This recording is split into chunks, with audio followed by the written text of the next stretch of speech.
We're Not Wizards review of Blitzkrieg from PSC Games. I'm a bit of a doer when it comes to learning games. As I get older, I find my ability to read through a swath of information, retain it, and then put it into practice becomes more difficult.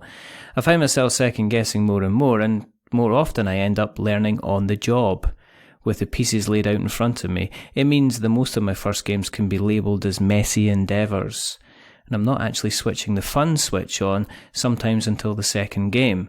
But as I get more involved in the critiquing of games, I've become very aware that I'm assessing learning the game as part of the overall process. Fun with bucket loads of additional work can be as tiring as a day job, and sometimes I want the simple immediacy of entertainment now. So there are many things that are attractive to me when it comes to looking at a game as the likes of Blitzkrieg from PSC Games. The box itself is emblazoned with a bold claim of being able to experience World War II within 20 minutes, while the simplicity of the main board suggests that even that might be a small lie. Unlike the real deal, Blitzkrieg is about winning victory points in order to triumph, and you do this by succeeding in the various theatres of operation on offer across the world, and you succeed in the theatres by winning multiple lines of campaigns. You win a campaign by placing tiles and being the first to reach the end space across the overall battle track.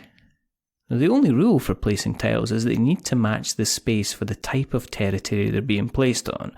So a boat tile can only be placed on like a water space, while a tank on land, but planes can be placed anywhere. The battle spaces themselves have various effects which will grant you additional bonuses, and some giving you additional tiles to choose from, and others allow you to gather one of the wonderfully devastating research tiles for later use. This might sound, pedestrian so far, and that would certainly be the case if Paolo Mori hadn't introduced the bag. You see, the bag is a huge game changer to Blitzkrieg. The bag can make the game superbly wonderful and amazing and, what a brilliant game, to stopping your campaign in its tracks and making you swear like the proverbial World War II trooper. You see, all of your tiles go into the bag except for 3. Then as you play, you draw blindly from your bag. It's kind of like playing chess, but you close your eyes before you decide what piece you'll play as next. And it adds such a level of sometimes delicious surprise as you play that you'll be tempted to introduce the bag to help you make other choices in your real life. Yes, I'm celebrating random choice. Yes, you'll just have to get over it. There's something fun about having to react to the changing situation based on what you have in front of you, instead of trying to plan 6 moves in advance.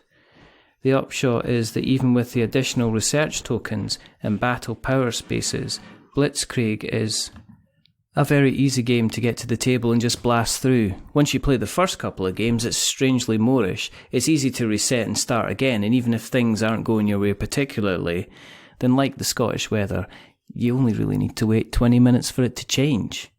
It's also a bit brain burning too, as you can play tokens into any of the 4 theatres of war as long as you have legal tokens to do so. And so sometimes an unnoticed bonus space can really turn the tide. It won't often pay you dividends to concentrate all in one area, and I've been caught out with a bit of analysis paralysis on a number of occasions. The base game includes a solo mode from David Tutsi, in which there's a lot of work that has gone into making it flow and provide a challenge as much as possible. It introduces stratagems, which make your invisible opponent focus on a certain strategy for that particular turn. And I'm sure those big into their solo games, it's going to be a lot of fun. But unlike playing with an opponent, there's a reasonable amount to keep track of when you're figuring out how you should be playing. And so, it wasn't something that I particularly enjoyed myself, as I was constantly referring back to the rules, but I'm hopeful of giving it another chance, but I prefer to play a person. The Nippon expansion changes things up in terms of the layout of the board, where there are more theatres of operation, but each only has a single line of campaign instead of multiple ones like its sibling. The main difference being that the winner of each campaign has the choice to decide which of the other theatres is going to be opened up in play, and has a chance to gain a slight advantage going forward. It's an interesting take on the main game, and it leads to one or two extra strategic decisions. Funnily enough, it's also the map the quickest wins and defeats took place. The beginning campaigns are skewed towards sea spaces, so the first time I played the expansion, my opponent had 3 tank tokens, and so was unable to play at all, thus throwing the match. A couple of plays later on with a different opponent had one more outcome where I just could not lay a tile. The bag giveth, and the bag taketh away. It's the only time the luck of the draw lucked out, but the Nippon expansion is a fun variant on the main game and can also be played in solo mode as well. There's a wonderful purity to Blitzkrieg, where the strategy on offer sneaks up on you without pushing it down your throat, and you'll find yourself cursing decisions you made with minutes of secretly punching the air in joy as you realise you've played a move to take you to victory.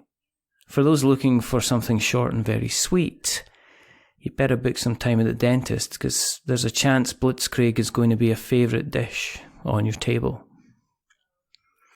We were sent a copy of Blitzkrieg from PSC Games. It's fair to say we were not paid for this review, but we must point out that David Turtsey and Nick Shaw have appeared on a podcast back in 2018, which was entitled Welcome to Dino World and Alley Cat Games. If you'd like to support the show, then please consider going to our Patreon and chucking us a couple of dollars every month. That helps to keep the light on and keep us making these podcasts. Thank you for listening. Till the next time, stay safe, roll 6s, make something awful, and goodbye.